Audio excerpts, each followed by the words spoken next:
ছাত্ৰ-ছাত্ৰীসকল আমি আজি নৱম শ্ৰেণীৰ ৰেখা আৰু কোণ পাঠটোৰ সমান্তৰাল ৰেখা আৰু তিৰ্যক ৰেখাৰ বিষয়ে কিছু আলোচনা কৰিম। তোমালোকে মনত পেলোৱা যেতিয়া এডাল ৰেখাই দুডাল বা ততোধিক ৰেখাক নিৰ্দিষ্ট বিন্দুত ছেদ কৰে তেতিয়া সেই ৰেখাডালক তিৰ্যক ৰেখা বোলা হয়। এটা চোৱা এই ছবিটোত চোৱা ইয়াত এল ৰেখাডালে এম আৰু এন ৰেখা দুডালক এই দুডাল ৰেখা কি হৈছে পি আৰু কিউ বিন্দুত কাটিছে। গতিকে এলটো কি হ'ব এই এল ৰেখাডাল কি হ'ব আমাৰ কাৰণে এম আৰু এনৰ এন ৰেখাৰ তিৰ্যক বুলি কোৱা হ'ব। এতিয়া চোৱা এই তিৰ্যকডালে যে এম ৰেখাডালক পি বিন্দুত কাটিছে পি বিন্দুত কটাৰ লগে লগে কি হৈছে ইয়াত চাৰিটা কোণৰ উৎপত্তি হৈছে। একেধৰণে কিউ বিন্দুটো চাৰিটা কোণৰ উৎপত্তি হৈছে।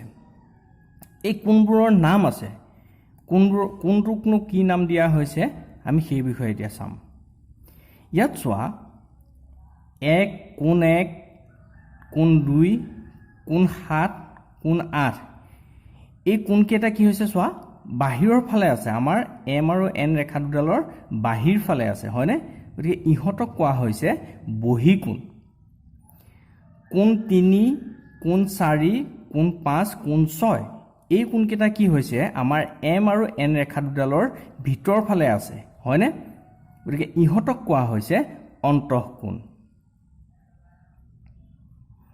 এতিয়া চোৱা আমি ইয়াত যে বিভিন্ন ধৰণৰ 1, 2, 3, 4, 5, 6, 7, 8 এই যে 8টা কোণ পাইছোঁ সেই কোণবোৰৰ আমি কোনটো কোণৰ কোনটোৰ লগত কি সম্পৰ্ক সেই বিষয়ে চাওঁ আহা।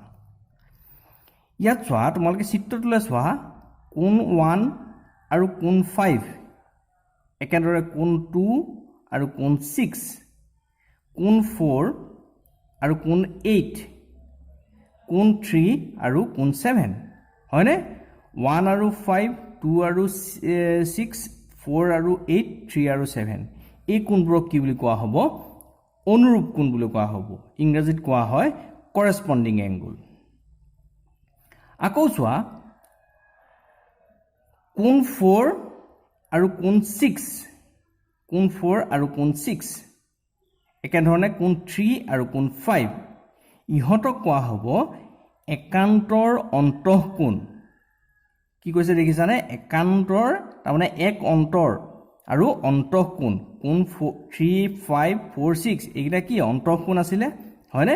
আৰু লগতে এতিয়া কি হৈছে কি 3 আৰু 5 3 পৰা 5লৈ চোৱাচোন 3 পৰা 5লৈ আহিবলৈ তুমি 3 পৰা 6টোক এৰি 5 পাবাহি বা 3 পৰা এফালে আহিলে 4টোক এৰি থৈ 5 পাবাহি। এটা এৰি থৈ এক অন্তৰ হয়নে। গতিকে 3 আৰু 5ক কোৱা হৈছে একান্তৰ কোণ বা 4 আৰু 6ক কোৱা হয় একান্তৰ অন্তঃকোণ। একেধৰণে 1 আৰু 7, 2 আৰু 8 এই দুযোৰক 1 আৰু 7 আৰু 2 আৰু 8 এই দুটা যোৰক কি কোৱা হ'ব একান্তৰ বহিকোণ। ইহঁতি একান্তৰ কোণ লগতে সিহঁতি বহিকোণো, গতিকে কি বুলি কোৱা হৈছে একান্তৰ বহিকোণ। তাৰমানে আমি 7টো পাবলৈ চোৱাচোন বাহিৰৰ কোণবিলাক যদি আমি চাওঁ 3, 4, 5, 6 এইকেইটা নাই বুলি ভাবি 1ৰ পৰা 2লৈ আহিলে 2ৰ পৰা 7লৈ হয়নে। এতিয়া 2টোক বাদ দিলোঁ, এটা এৰি দিলোঁ, এৰি পেলাই আমি 7 পাইছোঁহি হ'ল। গতিকে এক অন্তৰ একান্তৰ বহিকোণ। তাৰপিছত চোৱা 4 আৰু 5 বা 3 আৰু 6 এইকেইটা কি দেখিছা এইডাল এলডাল হৈ গ'ল তিৰ্যক। 4 আৰু 5টো কি হৈছে তিৰ্যকৰ একেফালে থকা অন্তঃকোণ। একেধৰণে 3 আৰু 6টো হৈছে তিৰ্যকৰ একেফালে থকা অন্তঃকোণ হ'ব। এই তিৰ্যকৰ একেফালে থকা অন্তঃকোণবিলাকক ক্ৰমিক অন্তঃকোণ বা মিত্ৰ অন্তঃকোণ বা সহ অন্তঃকোণ বুলিও কোৱা হয়। ইংৰাজীত ক্ৰমিক অন্তঃকোণটোক কোৱা হয় কনজিউকিটিভ ইণ্টেৰিয়ৰ এংগুলছ, মিত্ৰ অন্তঃকোণটোক কোৱা হ'ল এলাইনড এংগুলছ আৰু সহ অন্তঃকোণটোক কোৱা হয় কো ইণ্টেৰিয়ৰ এংগুলছ।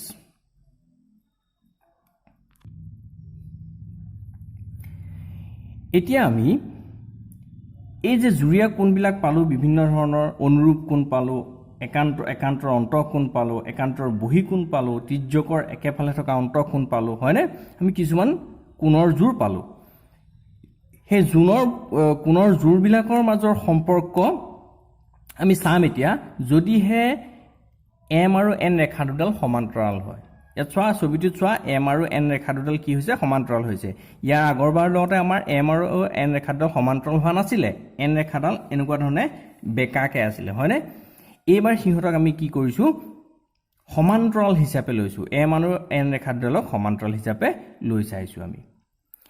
এতিয়া যদি তোমালোকে এই যে কোণবিলাক 1 2 3 4 5 6 7 8 এই যে আমি 8টা কোণ পাইছোঁ, কোণ মাপকৰ সহায়ত যদি আমি এই প্ৰত্যেকটো কোণৰ জোখ উলিয়াওঁ, তেতিয়াহ'লে আমি দেখিম যে কোণ এংগুল 1 আৰু এংগুল 5, কোণ 1 আৰু কোণ 5 ইহঁত দুটাৰ মাপটো সমান হ'ব। 2 আৰু 6 ইহঁত দুটাৰ মাপটো সমান হ'ব। 4 আৰু 8 ইহঁত দুটাৰ মাপটো সমান হ'ব। একেধৰণে 3 আৰু 7 ইহঁতৰ মাপবোৰো সমান হ'ব। তাৰমানে আমি কি দেখিছোঁ? এই দুডাল সমান্তৰাল ৰেখা আছিলে আৰু এইডাল তিৰ্যক আছিলে, হয়নে? এতিয়া কোনকেইটা কোণ সমান পাইছোঁ তেনে ক্ষেত্ৰত? 1 আৰু 5, 2 আৰু 6, 4 আৰু 8, 3 আৰু 7। এইবোৰনো কি? 1 আৰু 5 কি? অনুৰূপ কোণ। 2 আৰু 6 অনুৰূপ কোণ, 3 আৰু 7 অনুৰূপ কোণ, 4 আৰু 8 অনুৰূপ কোণ। তাৰমানে আমি ইয়াৰ পৰা এটা স্বতঃসিদ্ধ পাওঁ। কি হ'ব স্বতঃসিদ্ধটো? চোৱা, যদি আমি লিখোঁ কি পামগৈ? যদি এডাল তিৰ্যকে দুডাল সমান্তৰাল ৰেখাক ছেদ কৰে, তেন্তে প্ৰত্যেকযোৰ অনুৰূপ কোণ সমান হ'ব। যদি এইডাল তিৰ্যকডালে যদি দুডাল সমান্তৰাল ৰেখাক ছেদ কৰে, তোমালোকে মন কৰিবা কথাটো, ৰেখা দুডাল কিন্তু সমান্তৰাল হ'ব লাগিব। যদি সমান্তৰাল নহয়, এডাল এনেকুৱা বেকাকৈ থাকে, তেতিয়া ছেদ কৰিলে কিন্তু অনুৰূপ কোণবোৰ সমান নহ'ব বা নহ'বও পাৰে। কিন্তু সমান্তৰাল যদি হয়, ৰেখা দুডাল যদি সমান্তৰাল হয়, এডাল তিৰ্যকে ছেদ কৰিলে অনুৰূপ কোণবিলাক কি হ'ব? সদায় অনুৰূপ কোণৰ প্ৰত্যেকটো জোৰে কি হ'ব? সদায় সমান হ'ব। এতিয়া আমি ইয়াৰ বিপৰীত স্বতঃসিদ্ধটো চাওঁ। ইয়াৰ আগৰ স্বতঃসিদ্ধটোত কি কৈছিলে চোৱা, ইয়াৰ আগৰটোত কৈছিলে যে যদি এডাল তিৰ্যকে দুডাল সমান্তৰাল ৰেখাক ছেদ কৰে, তেতিয়াহ'লে প্ৰতিযোৰ অনুৰূপ কোণ সমান হয় বুলি কৈছিলে, হয়নে? কিন্তু তাৰ বিপৰীত স্বতঃসিদ্ধ এটা আছে। সেইটো হৈছে কি? দুডাল ৰেখাক এডাল তিৰ্যকে ছেদ কৰিলে যদি এযোৰ অনুৰূপ কোণ সমান হয়, তেনেহ'লে ৰেখা দুডাল সমান্তৰাল হ'ব। প্ৰথমৰটোত আমাক ৰেখা দুডাল সমান্তৰাল হয় বুলি দি থোৱা আছিলে আৰু অনুৰূপ কোণবোৰ সমান হয় বুলি কৈছিলে। কিন্তু এতিয়া কি কৈছে চোৱা, এইটোত আমাক কি কৈছে? তিৰ্যকেইডালে দুডাল ৰেখাক ছেদ কৰিছে, ছেদ কৰিলে কি হয় বুলি কৈছে? যদি এযোৰ অনুৰূপ কোণ সমান হয়, এযোৰ অনুৰূপ কোণ হ'লেও হ'ব, এযোৰ অনুৰূপ কোণ যদি সমান হয়, তেনেহ'লে ৰেখা দুডাল পৰস্পৰ সমান্তৰাল হ'ব বুলি কৈছে। হ'ব? তাৰপিছত এটা উপপাদ্য দিছে। মই এই মাজৰ এই কথাখিনি আলোচনা কৰা নাই, কিতাপত আছে, তোমালোকে ভালদৰে পঢ়ি চাবা। উপপাদ্য 6.2 ইয়াত কি কৈছে চোৱা, যদি দুডাল সমান্তৰাল ৰেখাক এডাল তিৰ্যকে ছেদ কৰে, তেন্তে প্ৰত্যেকযোৰ একান্তৰ কোণ সমান হ'ব। এইবাৰ আকৌ একান্তৰ কোণৰ কথা কৈছে। কি কৈছে? এইডাল সমান্তৰাল ৰেখা আছে, তাক এডাল তিৰ্যক পি আছে, ABCR এডাল সমান্তৰাল ৰেখা, তাক PS তিৰ্যকডালে ছেদ কৰিছে। তেতিয়াহ'লে ইয়াত একান্তৰ কোণ কোনবিলাক হ'ব? এই কোণটো বি, যদি আমি ছেদ কৰা বিন্দুকেইটা কিউ আৰু আৰ বুলি ধৰি লওঁ, তেতিয়াহ'লে একান্তৰ কোণ কোনবিলাক হ'ব? BQR, CRQ বা AQR, DRQ এইবোৰ একান্তৰ কোণ হ'ব, একান্তৰ অন্তঃকোণ হ'ব, হয়নে? সিহঁতবোৰ সমান হ'ব বুলি কৈছে। এতিয়া চোৱা, এই আমি চিত্ৰটোত যদি আমি অনুৰূপ কোণৰ বিপৰীত স্বতঃসিদ্ধটো ব্যৱহাৰ কৰি এই চিত্ৰটোৰ পৰা চোৱা, এতিয়া অনুৰূপ কোণৰ যিটো বিপৰীত স্বতঃসিদ্ধ আমি পঢ়িলোঁ, সেইটো ব্যৱহাৰ কৰি এযোৰ একান্তৰ কোণ সমান হ'লে ৰেখা দুডাল সমান্তৰাল হ'ব বুলি দেখুৱাব পাৰিম নে নোৱাৰিম সেই বিষয়টো চাম। চিত্ৰত চোৱা, PS তিৰ্যকে AB আৰু CD ৰেখাক কিউ আৰু আৰ বিন্দুত ছেদ কৰিছে। তেতিয়াহ'লে কোণ BQR এই কোণটো আৰু QRC এই কোণ দুটা সমান হ'ব যদি সমান হয় ইহত দুডাল সমান্তৰাল হয় নে নহয় সেইটোৱে আমি পৰীক্ষা কৰিব লাগে যদি এই একান্তৰ কোণ দুটা সমান হয় তেতিয়াহ'লে আমাৰ এই ৰেখা দুডাল সমান্তৰাল হয় নে নহয় সেইটোৱে আমি পৰীক্ষা কৰিব লাগে চিত্ৰত চোৱা BQR এই কোণটো আৰু BQR এই কোণটো আৰু PQA এই কোণটো এই দুটা সমান কিয় সমান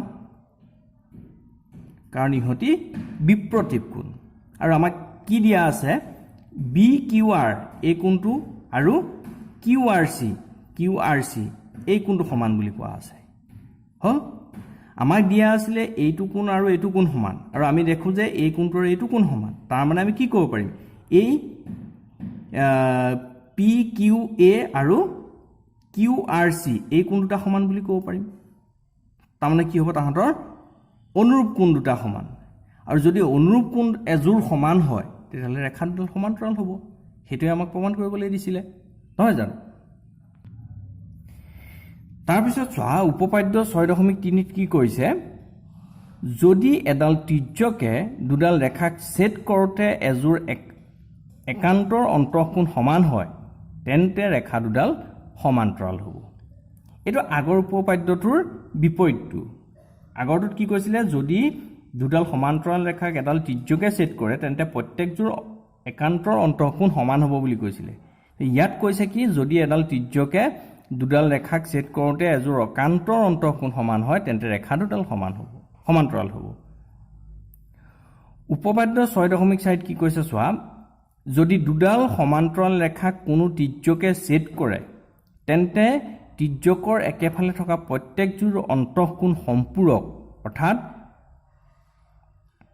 সিহঁতৰ সমষ্টি দুই সমকোণৰ সমান অৰ্থাৎ 180 ডিগ্ৰীৰ সমান ধৰি লোৱা এই ছবিটোতে চোৱা এই ছবিটোত L আৰু M লাইনডাল ইহঁত দুডাল সমান্তৰাল আৰু এই T ডালে কি কৰিছে T ডালে ইহঁতক ছেদ কৰিছে ছেদ কৰাৰ লগে লগে এই ইয়াতে এই কোণটো আৰু এইটো কোণ হয়নে এই কোণটা কি হ'ব ত্ৰিজ্যকৰ একেফালৰ অন্তঃকোণ হ'ব হয় ইহঁত দুটাৰ সমষ্টিটো কি হ'ব বুলি কৈছে সম্পূৰক অৰ্থাৎ 180 ডিগ্ৰী হ'ব বুলি কৈছে উপপাদ্য 6.5 কি কৈছে চোৱা যদি এডাল ত্ৰিজ্যকে দুডাল ৰেখাক এনেদৰে কটাকটি কৰে যাতে ত্ৰিজ্যকৰ এফালে উৎপন্ন হোৱা অন্তঃকোণ দুটা সম্পূৰক তেন্তে সেই ৰেখা দুডাল পৰস্পৰ সমান্তৰাল হ'ব একেটা বস্তুৱে আগৰ যিটো উপপাদ্য তাৰ বিপৰীত উপপাদ্যটো কৈছে আগৰ উপপাদ্যটোত কৈছিলে যে দুডাল সমান্তৰাল ৰেখাক এডাল ত্ৰিজ্যকে ছেদ কৰিলে ত্ৰিজ্যকৰ একেফালৰ অন্তঃকোণবোৰৰ সমষ্টি সম্পূৰক হয় বুলি কৈছে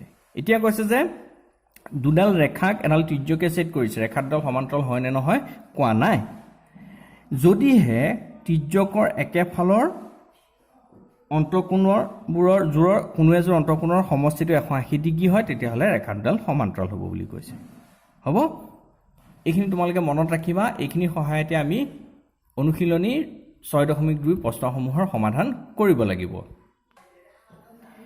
উপপাদ্য 6.6 কি কৈছে চোৱা যদি দুডাল ৰেখা কোনো একেডাল ৰেখাৰ সৈতে সমান্তৰাল তেন্তে সেই ৰেখা দুডাল পৰস্পৰ সমান্তৰাল তাৰমানে কি হৈছে যদি এডাল ৰেখা আছে AB সি CD আন এডাল ৰেখা CD ৰ লগত সমান্তৰাল আকৌ CD ডাল ধৰা EF ৰেখাডালৰ লগত সমান্তৰাল AB ডাল CD ৰ লগত সমান্তৰাল CD ডাল আকৌ EF ৰ লগত সমান্তৰাল তেতিয়াহ'লে কি হ'ব AB ডাল EF ৰ লগতো সমান্তৰাল হ'ব তে এই কথাটো কি হৈছে অকল দুডাল ৰেখাৰ ক্ষেত্ৰতে নহয় দুডাল বা তিনিডালেই নহয় তাতকৈ অধিক ৰেখাৰ ক্ষেত্ৰতো 5 ডাল 6 ডাল 7 ডাল 8 ডাল বা বহুত সংখ্যক ৰেখাৰ ক্ষেত্ৰতো এই কথাটো সত্য হ'ব এইখিনি তোমালোকে ভালদৰে চাবা উপপাদ্যখিনি চাবা